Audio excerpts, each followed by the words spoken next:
You tell the truth online, then your chest gets tighter. The screen stays bright. Your face goes hot. Why does honesty feel worse once it is visible? Sometimes the hard part is not saying it. The hard part starts after it is out. You post, then reread. You check who saw it. You wish one sentence were softer. You start imagining the wrong person finding it. The blanket edge sits warm over your knee, and relief never fully arrives. You wanted release. Instead, you got a long, thin feeling of exposure. At first, it seems small. A private feeling becomes public by inches. The cursor blinks above edit, and your hand does not move. It looks like relief. It lands like exposure. Online, the feeling often gets bigger after you share it, not before. You sit in a library cubicle with the frosted divider at your shoulder. You type something honest into a late-night forum. Not dramatic, just true. Your finger rests on the trackpad, then lifts, then returns. For a second, it feels clean. Then you picture the post living there without your voice. Who are you with once it is posted? That early drop matters. It tells you the pain is not only about judgment. The brushed metal hinge of the laptop catches the light, and the real discomfort shows up. Online words stay available.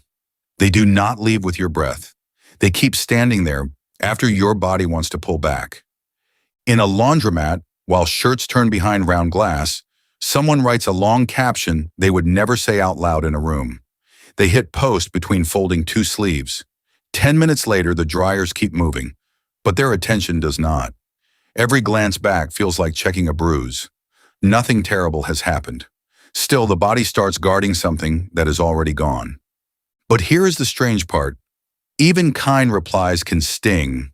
The chrome dryer door looks harmless, yet the feeling stays sharp. You are not only being heard, you are being left open for a while. People online do not meet the whole moment. They meet the shape of it. In the break room, a blue lunchbox sits shut beside a thin laptop, while two co-workers scroll past and keep talking. A sentence that cost you a full evening can land in front of someone during a spare 12 seconds. How could that carry the same weight? A person sits on a gym locker bench after class, towel still twisted in one hand, reading replies under something vulnerable they posted before leaving home. One reply is warm, another is joking. A third turns the whole thing into advice. None of them are cruel. That is what makes it worse. The post has already stopped belonging to the feeling that made it. And this is where it changes. The green locker vent throws a thin shadow across the floor. It is not just sharing. It is losing control of timing. You may think the worst part is the first reaction. Often it comes later.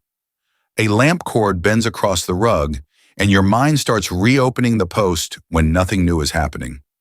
You check your own words like they came from someone else. Why do your own words look different now? That has a quiet name in this video. The after-post ache. The co-working booth wall wraps around the screen, and the phrase fits because it is simple. You speak, then the feeling lingers in a second life. Not because you lied, not because you overshared in some grand way, because the internet keeps your open moment awake. At dusk, someone sits in a parked car with the seatbelt still unclicked, rereading a private story they almost delete. The windshield holds a last pale light. They are not scared of strangers. They are scared of becoming legible to the wrong kind of attention. So they trim one line, then another, until the post is safer and much less true. The ache starts before the replies. Later, it gets even plainer. On the bedroom floor, the laptop rests near the bed frame. The cursor hangs above delete. One finger hovers, then curls back. Nothing moves for 3 full breaths. That still frame is the whole problem. You wanted closeness. Instead, you are negotiating with a version of yourself already released into the roomless world online. But that is not the real reason. The hard part is not only exposure, the hard part is maintenance. A flat black charging block sits by the wall, and you realize the post now asks for quiet upkeep. Do you clarify? Do you thank people? Do you explain what you meant? And that is the quieter problem. Once something tender is online, it can keep asking for you. The cable coil beside the outlet makes that feel physical. A week later, someone in a shared studio hallway mentions your post with a quick smile and a casual quote. They mean connection. They are trying to show they noticed, but the line lands oddly in your chest. The post has traveled farther than the feeling ever meant to go. Now a private tone has become portable. Anyone can carry it without carrying its weight. That is why silence is not the only problem. Response can feel bad. Delay can feel bad. Even agreement can feel bad. At a bus shelter, the clear side panel holds a cold reflection, and the pattern becomes obvious. Online opening does not fail only when people are unkind. What kind of comfort can travel that lightly? Someone reads their own post on a library stair landing between floors where nobody lingers. The metal rail is cool under one palm. They are not checking for praise now. They are checking whether the words still feel like theirs. That is a lonely split. The internet stored the sentence exactly, but not the body state that made it true. The after-post ache grows when you start measuring your feelings by response patterns. A parking stub lies near the gear shift, and your mind begins doing math it never asked for. Too many views means exposure. Too few means absence. Either way, the feeling is now being graded outside you. Some people stop opening up online not because they become colder, but because they get tired of that grading. In a small community media room, another creator leans back from a glowing monitor with both hands off the keyboard. They are not hiding. They are protecting the pace their feelings need. So the trap is not honesty itself. The trap is honesty without enough context. The router light on the shelf keeps blinking, and the sentence suddenly sounds almost simple. What changes next is usually quiet, not dramatic. A closed laptop sits beside a soft notebook on the floor, and you notice the shift in scale. You may still tell the truth, just not in places that flatten it. What happens when truth gets a smaller room?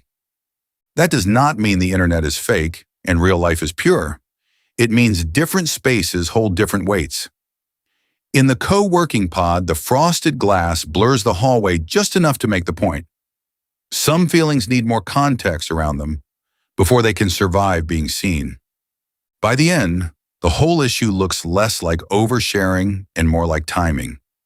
The wall light throws a quiet oval above the bed, and the after-post ache finally reads clearly. Being open online can feel worse because the message travels faster than the nervous system that made it.